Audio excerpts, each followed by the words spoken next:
Friend, আজি মই আকৌ এটা নতুন ব্লগ আপোনালোকৰ কাষলৈ লৈ আহিলোঁ।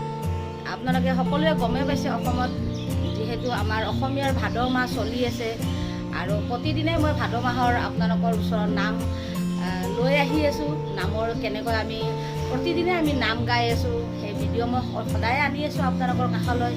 আৰু এই ভাদ মাহ উপলক্ষে মই আজি এখন শৰাই দিম, আলৰ পৰা এখন শৰাই দি আছোঁ। গতিকে আপোনালোকক দেখুৱাম। প্ৰতিদিনে আমাৰ গোপিনীসকলে এখন এখন শৰাই সদায় থাকে।